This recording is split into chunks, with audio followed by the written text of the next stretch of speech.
नमस्कार प्यारे साथियों, आज हम बात करेंगे क्लास 12th केमिस्ट्री के बारे में। क्लास 12th केमिस्ट्री के 20 सबसे ज़्यादा जो इम्पोर्टेंट क्वेश्चन हैं आपके बोर्ड एग्जाम 2025 के लिए। ऐसे क्वेश्चन हैं, अगर आप previous year question paper, model paper या अनसॉल्व पेपर सॉल्व करेंगे, देखेंगे, वहाँ पर आपको यहाँ से क्वेश्चन देखने को मिलेंगे। और बच्चों मैं आपको बता दूँ, अब आपके बोर्ड एग्जाम के लिए ओनली वन मंथ भी नहीं बचा हुआ है, ये भी कंप्लीट नहीं बचा है, यानी कि आपके बोर्ड एग्जाम के लिए अब 30 दिन भी नहीं बचे हुए हैं। तो ऐसे में अब आपको कोई भी फेसबुक, कोई भी इंस्टाग्राम पर रील स्क्रॉल नहीं करना। फेसबुक, इंस्टाग्राम का उपयोग अगर आपके काम की चीज़ है वहाँ पर उसमें आप करें, अन्यथा मत करें। उन सभी सोशल मीडिया ऐप से आप दूर हो जाएं, रील देखने से दूर हो जाएं जहाँ से आपको डिस्ट्रैक्शन होता है। तो प्लीज़ बच्चों इस चीज़ को आप अभी फॉलो करें। आपके पास जो भी 10 से 20 या 25 दिन बचे हुए हैं, आपके पास मान लो 20 डेज बचे हैं, मैं एक प्लस माइनस कुछ डेज हैं, मैं मान रहा हूँ आपके पास 20 डेज बचे हुए हैं। इन 20 डेज के अंदर आपको वो सारे क्वेश्चंस पढ़ने हैं, वो सभी रिवीजन करना है जो आपके बोर्ड एग्जाम के लिए इंपॉर्टेंट है। तो प्यारे बच्चों, आज के इस वीडियो में जो 20 क्वेश्चन बताए जाने वाले हैं, इन सभी क्वेश्चंस का आपको एक बार रिवीजन कर लेना है। अगर आप लोग पढ़ चुके हैं, नहीं पढ़ चुके हैं तो एक बार समझ ले, इसका रिवीजन आप कहीं पर इसका वीडियो जो है शेयर करके रख लें, वहाँ पे जाकर आप दोबारा इसका एक बार रिवीजन और कर लें। आप अगर पहली बार पढ़ रहे हैं तो प्लीज़ बच्चों इनका एक बार आप रिवीजन जरूर करेंगे, ठीक है। तो प्लीज़ बच्चों इन सभी क्वेश्चंस को एक बार तैयार कर लेना, समझ लेना, ताकि अगर बोर्ड एग्जाम 2025 के आपके पेपर में आते हैं तो आप इन क्वेश्चंस को वहाँ पर लिख पाएंगे, ठीक है। तो बिना समय को वेस्ट किए हम सीधे अपने टॉपिक पर बात करते हैं। हमारा पहला क्वेश्चन है, हेनरी का नियम समझाइए तथा इसके महत्वपूर्ण उपयोग भी बताना। देखो, हेनरी का नियम है, सबसे पहले आपको इसे बताना है। देखो, सबसे पहले आपको पता होना चाहिए हेनरी का नियम जो है वो है क्या। देखो, हेनरी का नियम कहता है कि स्थिर ताप पर किसी गैस के द्रव में विलेयता जो होती है उस गैस के आंशिक दाब के समानुपाती होती है। अगर ताप स्थिर है तो किसी भी गैस की जो द्रव में विलेयता होती है, सॉल्युबिलिटी होती है, वो उस गैस के जो आंशिक दाब होता है, आंशिक दाब के क्या समानुपाती होती है, डायरेक्टली प्रोपोर्शनल होती है। याद रखें, यानी कि स्थिर अगर ताप है तो किसी भी गैस की जो द्रव में विलेयता होगी वो उस गैस के आंशिक दाब के समानुपाती होगी, ठीक है। देखो, यदि किसी गैस का, कोई भी गैस है, उस किसी भी गैस की द्रव में जो विलेयता है उसको हम लोग अगर S से लिखते हैं और तथा आंशिक दाब P से लिखते हैं, और यहाँ पर कह रहा है विलेयता उस गैस के आंशिक दाब के क्या होती है, समानुपाती होती है, डायरेक्टली प्रोपोर्शनल होती है, यानी कि S डायरेक्टली प्रोपोर्शनल किसके होगा, P के होगा। तो हेनरी के नियम से S समानुपाती हो जाएगा P से। अब बच्चों इसके अगर महत्वपूर्ण उपयोग की बात करें तो सोडा वाटर में CO2 की विलेयता बढ़ाने के लिए इस नियम का उपयोग किया जाता है, आप लोग याद रखेंगे, ठीक है। अगला क्वेश्चन है, विद्युत रासायनिक श्रेणी किस आधार पर बनाई गई है। आपकी जो विद्युत रासायनिक श्रेणी है, इस विद्युत रासायनिक श्रेणी को किस आधार पर बनाया गया, किस आधार पर ये बनाई गई है। तो बता दो बच्चों, जब धातुओं, मेटल एंड नॉन मेटल, यानी कि धातु और अधातुओं को उनके बढ़ते हुए मानक इलेक्ट्रोड विभव के क्रम में उनको व्यवस्थित किया गया तो विद्युत रासायनिक श्रेणी बनती है। होता क्या है, जब धातुएं और अधातुओं को बढ़ते हुए मानक इलेक्ट्रोड विभव के क्रम में जब इनको रखा जाता है, व्यवस्थित किया जाता है, तो एक श्रेणी प्राप्त होती है। उस श्रेणी को ही हम लोग विद्युत रासायनिक श्रेणी कहते हैं, याद रखेंगे, ठीक। अगला क्वेश्चन है, ओजोन स्तर क्या है, इसका महत्व क्या है। देखो, ओजोन स्तर क्या है, इसका क्या महत्व है, स्पष्ट कीजिए। यानी कि आपको सीधा पता होना चाहिए ओजोन स्तर है क्या और इसका हमारे जीवन में महत्व क्या है, आप समझिए। देखो, वायुमंडल का वह स्तर जिसमें ओजोन गैस की परत पाई जाती है ओजोन स्तर कहलाता है। यानी कि वायुमंडल में वह स्तर जहां पर ओजोन गैस पाई जाती है, ओजोन की परत पाई जाती है, उसे हम लोग ओजोन स्तर कहते हैं। ओजोन का सूत्र होता है O3, आपको पता है। अगर प्यारे बच्चों इसके अगर हम महत्व की बात करें तो इसका अगर हम महत्व की बात करें तो ओजोन स्तर सूर्य की परावैंगनी किरणें जो आती हैं इनको पृथ्वी तक, अल्ट्रावायलेट रेस जो आती हैं उनको पृथ्वी तक आने से रोकता है। आपको पता है कि जो ओजोन परत है, इस परत के माध्यम से जो पराबैंगनी प्रकाश आता है वो हमारी पृथ्वी में बहुत कम पहुंचता है, और पराबैंगनी प्रकाश जो है सबसे ज़्यादा कैंसर घातक होता है, इससे बहुत ज़्यादा कैंसर हो सकते हैं, स्क्रीन कैंसर। तो ओजोन का हमारे जीवन में काफ़ी ज़्यादा महत्व है। तो आई होप ये जो क्वेश्चन है आपको एकदम बेहतरीन तरीके से समझ में आ गया, ठीक है। अगला क्वेश्चन देखो, अगला आपका क्वेश्चन है कि एथिलेमीन क्षारीय प्रकृति प्रदर्शित करती है। जो आपकी एथिलेमीन है ये आपकी क्षारीय प्रकृति प्रदर्शित करती है, क्यों, स्पष्ट कीजिए। और ये जो क्वेश्चन है बोर्ड एग्जाम 2018 और 22 में आ चुका है। तो देखो, नाइट्रोजन परमाणु पर एकांकी इलेक्ट्रॉन युग्म की उपस्थिति के कारण, देखो नाइट्रोजन परमाणु पर एकांकी इलेक्ट्रॉन युग्म की उपस्थिति, एकांकी इलेक्ट्रॉन युग्म जो है प्रेजेंस है, उनके कारण एथिलमीन अन्य एमिनो की तरह क्षारीय प्रकृति प्रदर्शित करती है। इसी के कारण जो एथिलमीन है अन्य एमिनो की तरह, जो अन्य एमीन है उनकी तरह ही क्षारीय प्रकृति प्रदर्शित करती है। एक दुर्बल एकांकी क्षारक का व्यवहार प्रदर्शित करती है, बट क्या होती है, एक दुर्बल एकांकी क्षारक का व्यवहार प्रदर्शित करती है, याद रखेंगे। अगला, कार्बोहाइड्रेट को परिभाषित कीजिए, कार्बोहाइड्रेट पर टिप्पणी कीजिए। और ऐसा क्वेश्चन आपसे बोर्ड के पेपर में अगर 1 नंबर में आता तो आप इतना लिख देंगे। देखो, और ये जो क्वेश्चन है बोर्ड एग्जाम 2016, 17 और 20 के पेपर में पूछा गया। देखो, कार्बोहाइड्रेट ध्रुवण घुड़क पॉलीहाइड्रोक्सिल एल्डिहाइड या कीटोन होते हैं। देखो, कार्बोहाइड्रेट क्या होते हैं, ध्रुवण घुड़क जो होते हैं पॉलीहाइड्रोक्सी या एल्डिहाइड या कीटोन होते हैं, ठीक है। या फिर वे पदार्थ होते हैं जो जल अपघटित होकर मोनोसैकेराइड के कई अणु देते हैं, या इनको कह सकते हैं वे अणु जो जल अपघटित होकर मोनोसैकेराइड के कई अणु देते हैं, जैसे ग्लूकोज, फ्रक्टोज, ये सारे क्या है, मोनोसैकेराइड है, ठीक। अगला आपका टॉपिक है लिपिड क्या है, इनके प्रमुख कार्य क्या हैं। देखो, सबसे पहले पता होना चाहिए लिपिड होते क्या हैं और फिर लिपिड का कार्य। और एक क्वेश्चन जो है 16, 18, 14 में पूछा गया है बोर्ड के पेपर में, उसके बाद में भी आया, उससे पहले भी आ चुका है। देखो, बेबसा और तेल, ऐसे बसा और तेल या फिर बेबसा और तेल जो जंतुओं एवं वनस्पतियों से प्राप्त होते हैं। जो कहाँ से प्राप्त होते हैं, जंतुओं एवं वनस्पतियों से प्राप्त होते हैं, उन्हें लिपिड वर्ग के अंतर्गत रखा गया है। उन्हें क्या किया गया, जो जंतुओं एवं वनस्पतियों से प्राप्त होते हैं उन्हें लिपिड वर्ग के अंतर्गत रखा गया। लिपिड जल में अविलेय कार्बनिक पदार्थ हैं। लिपिड क्या होते हैं, जल में इनसोल्युबल होते हैं, घुलते नहीं हैं। जो निम्न ध्रुवण घुड़क के विलायक जैसे ईथर और क्लोरोफॉर्म में क्या होते हैं, सोल्युबल होते हैं, विलेय होते हैं, ठीक।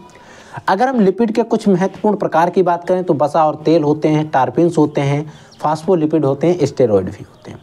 फिर बात आती है सर इसके प्रमुख कार्य की बात करें तो सर आप याद रखेंगे इसके प्रमुख कार्य हैं हमारे शरीर को ऊर्जा प्रदान करना, हमारे शरीर की सुरक्षा प्रदान करना, हमारे शरीर को बाहरी आघातों से बचाना, हमारे शरीर में अगर आप देखेंगे ऊर्जा भी प्रदान करते हैं, बाहरी आघातों से भी बचाते हैं, और हमारे शरीर में और सर्दी गर्मियों से भी हमें बचाते हैं, ठीक है। ये लिपिड के कुछ प्रमुख कार्य हो गए, ठीक। अगला क्वेश्चन देखो, अगला क्वेश्चन है कॉपर धातु सिल्वर नाइट्रेट के विलयन से सिल्वर को विस्थापित कर देती है, क्यों। देखो, अगर बच्चों जो कॉपर धातु है वो सिल्वर नाइट्रेट के विलयन से सिल्वर को विस्थापित कर देती है, ऐसा क्यों होता है। और एक क्वेश्चन 2016, 17 और 22 के पेपर में आपसे पूछा जा चुका। देखो, विद्युत रासायनिक श्रेणी में कॉपर धातु का स्थान सिल्वर धातु से ऊपर होता है।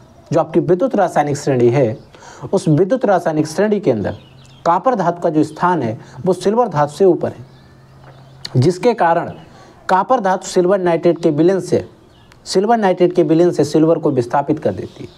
यानी कि सारा खेला जो है वो विद्युत रासायनिक श्रेणी में अपनी पोजीशन का है। तो क्या है कि जो विद्युत रासायनिक श्रेणी है उसमें कॉपर धातु का जो स्थान है वो सिल्वर से ऊपर है। इसी के कारण अगर कोई सिल्वर नाइट्रेट का विलयन है तो उससे सिल्वर को विस्थापित कर देगा और कॉपर है वो अपना विलयन बना लेगा। जैसे बच्चों Cu और सिल्वर नाइट्रेट विलयन था, इसने कॉपर का नाइट्रेट बन गया और सिल्वर को कहा चलो दफा हो गया यहाँ से। और ये इंपॉर्टेंट अभिक्रिया है, अगर आप इसको याद जरूर रखेंगे।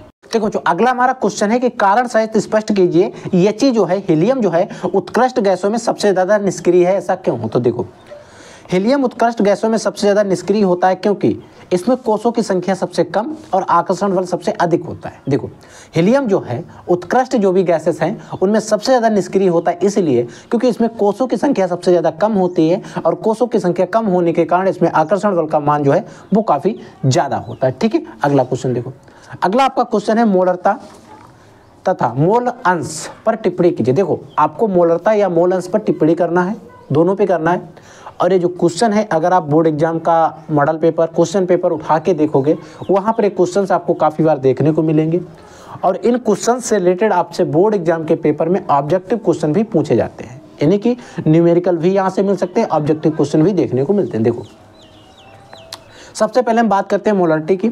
1 लीटर विलेन में घुले हुए विलेय के मोलों की संख्या को उस विलेन की मोलरता कहते हैं। देखो, 1 लीटर का विलेन है, उस 1 लीटर विलेन में घुले हुए विलेय के मोलों की जो संख्या होती है उसे हम मोलरता कहते हैं, ठीक है। मोलरता का एक सूत्र होता है इसे एम से प्रदर्शित करते हैं। बिलियन के मोल अपॉन बिलियन का आयतन जो है वो लीटर में लिया जाता है, ठीक है। ये सूत्र होता है, बट आप जब भी न्यूमेरिकल देखेंगे तो 90% चांस होते हैं, 90% से ज़्यादा ही चांस रहते हैं आपको जो न्यूमेरिकल दिया जाएगा उसमें जो आयतन दिया जाएगा, वॉल्यूम दी जाएगी, वो ml में दी जाएगी।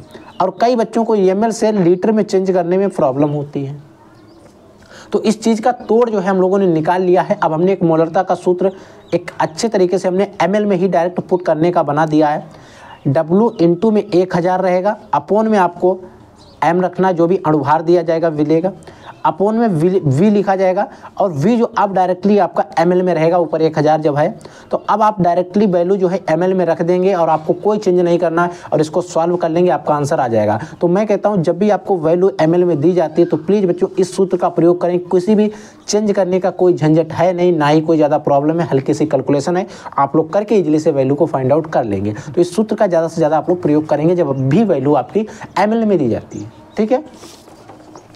फिर बच्चों बात आती है सर मोल प्रभाज को बताओ, यानी कि मोलंस। देखो मोल फ्रैक्शन इसको इंग्लिश में कहते हैं। देखो बिलियन में उपस्थित किसी एक घटक या अवयव के मोलों की संख्या, देखो हमारे पास बिलियन है, उस पर उपस्थित किसी एक घटक या अवयव के मोलों की संख्या तथा विलेय एवं विलायक के कुल मोलों की संख्या को अनुपात को उस अवयव का मोलंस या फिर मोल प्रभाज कहते हैं। देखो कोई भी एक बिलियन है, उसमें उपस्थित किसी एक घटक या अवयव के मोलों की संख्या तथा उसमें उपस्थित कुल मोलों की संख्या, यानी कि विलेय और विलायक दोनों की, उनका जो अनुपात होता है उसे ही मोलंस या मोल प्रभाज कहते हैं। इसे बच्चों x से प्रदर्शित करते हैं।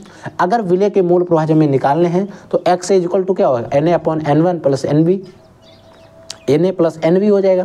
अगर विलायक के निकालने हैं तो XB इज इक्वल टू हो जाएगा XB NV plus N1 Na plus NB। नीचे दोनों वही रहेंगे, जिसका पूछा जाता है उसका ऊपर हो जाएगा। बस इतना ही आपको थोड़ा बहुत चेंज करना है, ठीक है। समझ में आ गया। अगला देखो परासरण दाब क्या है, और एक क्वेश्चन भी बोर्ड के पेपर में काफ़ी ज़्यादा पूछा जाता है। देखो परासरण की क्रिया को रोकने के लिए जो दाब लगाया जाता है उसे परासरण दाब कहते हैं। छोटा सा क्वेश्चन है, कोई इसमें डाउट नहीं होगा।